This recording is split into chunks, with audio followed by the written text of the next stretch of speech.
नमस्कार दोस्तों। आज की सच्ची कहानी है मध्य प्रदेश राज्य की सागर की है। उसी गांव में ही एक व्यक्ति रहा करता था। उसका नाम है प्रेमलाल और उसकी दो बेटियां थी और एक बेटा। सबसे बड़ी बड़ी बेटी का उम्र 21 साल थी और बीच वाला का 15 साल और छोटी बेटा का 10 साल उम्र थी। उसकी घरवाली जो पत्नी लंबी समय के बीमार के चलते 2 साल पहले ही मृत्यु होगी। तो प्रेमलाल जब उसकी घरवाली मर गई, इसके बाद प्रेमलाल का स्थिति बहुत खराब होने लगा, क्योंकि प्रेमलाल एक गरीब परिवार से थे। जब उसकी घरवाली मरने के बाद प्रेमलाल सोचने में पड़ गया कि अब मैं करूं तो क्या करूं। अगर घर छोड़ के मैं जाता हूं बाहर काम करने, फिर बच्चे का पढ़ाई बर्बाद हो जाएगा। तो सोचा कि कोई बात नहीं, मैं इसी गांव में रह के, घर में रह के, कहीं अगल बगल में काम करके अपना पेट पोस लेंगे। फिर धीरे धीरे ऐसे ही गुजरते गया। प्रेमलाल मन में सोचा क्यों ना और एक शादी कर लूं। तो मन में सोचते सोचते फिर कुछ दिन के बाद अपना बड़ी बेटी से बोला कि बेटी, मैं एक काम करता हूं और एक शादी कर लेता हूं, ताकि तुम्हारा पढ़ाई भी अच्छा से चलता रहेगा और जो घर का काज कर रहे हो तुम, वो भी तुम्हारा हाथ से मुक्त हो जाना। फिर एकदम से लड़की चक्कर में पड़ गई, क्योंकि जवान लड़की है, 20-21 साल का। तो लड़की सोचने लगी कि अगर मेरा पापा दूसरा शादी कर लेंगे फिर तो घर का हाल बहुत खराब होते और जाएगा, क्योंकि लड़की जवान हो चुके, उसको पता है कि पराया आदमी कभी अपना नहीं हुए। फिर एक दिन ऐसे ही कॉलेज जा रही थी लड़की, बड़ी लड़की। तो उसी की गांव की है एक सहेली, दोस्त दोस्त से बोला कि मैं तुम्हें एक बात बोलूं। तो सहेली बोला कि बोलो। प्रेमलाल का लड़की बोली कि मेरा पापा बोल रहा था कि दूसरा शादी कर लेंगे। सहेली ने उसको समझाया और राय भी दिया। कहने लगी, देखे, जब अपना आदमी खुद अपना नहीं होता है, वह लड़की पराई औरत अपना कैसे हो जाएंगे। क्योंकि तुम्हारा पापा को तो मतलब है शारीरिक सुख से, शारीरिक संबंध से। तो उसको बस यही वही चीज चाहिए। तो तुम एक काम करना, तुम्हारा पापा के साथ शारीरिक संबंध बनाना। तो लड़की मन मन में सोची कि हाँ यार, ये बात भी ठीक है, क्योंकि जब भी मेरे पापा बोल रहे हैं कि शादी कर लेंगे, इससे तो अच्छा सलाह हम ही कर लेंगे। फिर लड़की का दिमाग में वही बात घूमने लगा। एक दो दिन के बाद एक दिन ऐसे ही हुआ कि कॉलेज से आके अपना खाना वाना बनाया, खा पी के अपना भाई बहन को खाना खिलाया। इसके बाद लड़की ने क्या किया, लड़की ने अपना रूम में ना सो के उसकी पापा का रूम में चला गया, फिर वहीं जाके सो गया।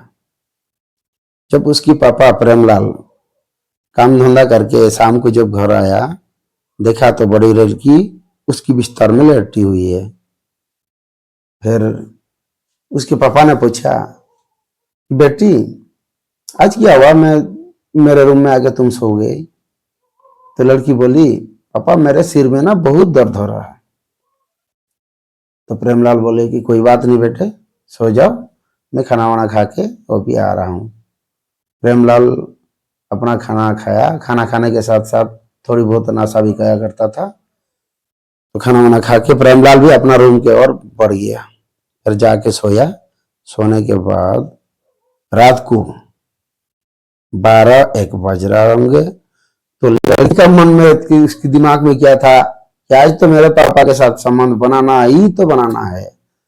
फिर क्या हुआ कि एक ही बिस्तर में सोए हुए थे और कम्बल अलग अलग थे दोनों की, मतलब बिस्तर एक ही था, कम्बल अलग अलग थे।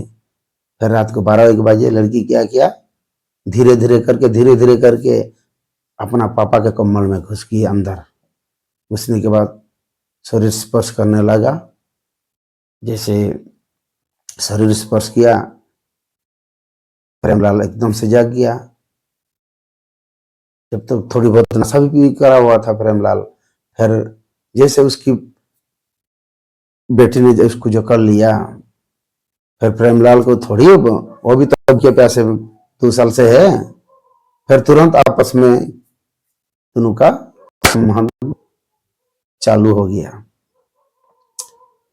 फिर ऐसे ही रात बीत गया। सुबह हुआ। सुबह उठने के बाद लड़की अपना खाना बना बनाई।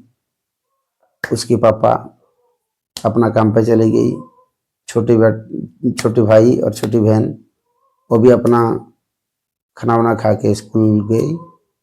फिर ऐसे ही सिलसिला चलते रहा। क्योंकि कहते हैं ना, एक बार अगर ये 2 नंबर का रास्ता खुल जाए फिर तो कोई रोक नहीं पाता। सिर्फ एक बार होना चाहिए ये रास्ता क्लियर। फिर ये सिलसिला रोज चलने लगा।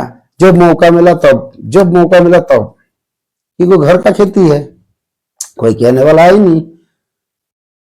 ऐसे बीतते गया 2-3 महीने से भी ज्यादा टाइम हो गया। फिर एक दिन क्या हुआ कि लड़की के पेट में दर्द होने लगा और उल्टी होने भी लग गया।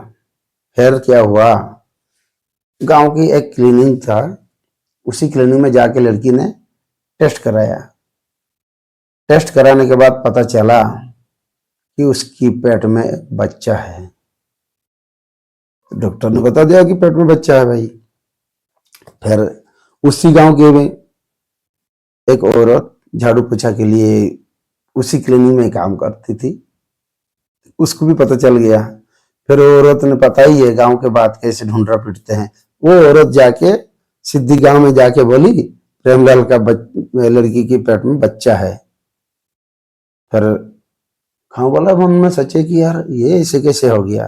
वो तो पढ़ने जाती थी ना, उसके घर में कोई आता जाता है नहीं था। तो क्या हुआ, धीरे धीरे करके ये बात फैलते गया। यार दोस्त, अपना रिश्तेदार, सबको पता चल गया। एक दिन जिसने राय दिया था उसकी सहेली उसके घर आया तो बोली, दोस्त तुम्हारा बात ना सबको पता चल गया, तुम एक काम करो, अबॉर्शन कर दो, खत्म कर दो बच्चा को। फिर मन में सोची कि अब करूं तो मैं क्या करूं। प्रेमलाल का लड़की सच में पड़ गई, बिल्कुल डिप्रेशन में आ गई। मतलब फिर करूं तो मैं क्या करूं। एक दिन ऐसे ही राशन दुकान गई हुई थी। फिर वहां से जब आ रही थी लड़के, गांव का लड़के, वो सब भी चिढ़ाने लग गए और ज्यादा इससे डिप्रेशन में चली गई। फिर उसी रात क्या हुआ कि लड़की ने खाना वाना बना के अपना भाई बहन को खिला के, वो अपना पापा को भी खाना खिला के अपना अपना रूम में चले गए सब सोने के लिए। फिर क्या हुआ, रात को 12-1 बजे लड़की ने किया कि एक रस्सी लेके जंगल की ओर चल बसा।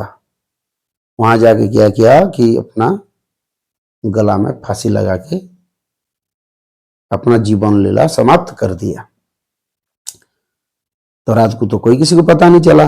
सुबह जैसे हुआ, सुबह होने के बाद उसी गांव का ही एक व्यक्ति किसी काम के वास्ते जंगल की तरफ गया हुआ होगा, तो उसने देखा तो एक लड़की के शव लटका हुआ है। थोड़ा सा नजदीक जाके देखा कि ये तो प्रेमलाल की लड़की की है। तो जैसे देखा तुरंत आया गांव में और 15-20 आदमी को बुला के ले गया कि ऐसे ऐसे घटना हुई है। तो जैसे गया सब देख के दंग रह गया कि ये घटना हुआ तो कैसे हुआ। उसी में से एक आदमी क्या किया कि पुलिस को तुरंत सूचना दिया और तुरंत पुलिस वाले भी आए। पुलिस वाले आने के बाद सबको नीचे उतारा गया। उतारने के बाद पोस्टमार्टम के लिए भेजा गया और पोस्टमार्टम के बाद पता चला कि उसकी पेट में हकीकत में 2-2.5 साल का बच्चा भी था और उसी गांव के आदमी ने खुद गवाह दिया कि ये बच्चा उसकी पापा का ही है। तो पुलिस तुरंत उसी टाइम प्रेमलाल को अरेस्ट करके जेल भेज दिया और लड़की तो मरी गई, साथ में एक नन्हे से बच्चा को भी मार दिया। चलो उसकी पापा तो चला गया जेल, वो तो मर ही गया बड़ी बेटी, लेकिन उसकी जो छोटे बेटा जो 10 साल का और 15 साल का बेटी, उसका क्या होगा। तो कहते हैं ना, बुरा का अंजाम बुरा ही होता है। तो आज की कहानी यही था। अगर कहानी अच्छा लगे तो चैनल को सब्सक्राइब कर दो।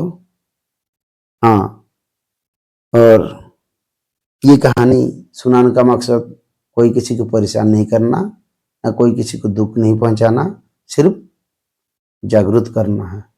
जय हिंद।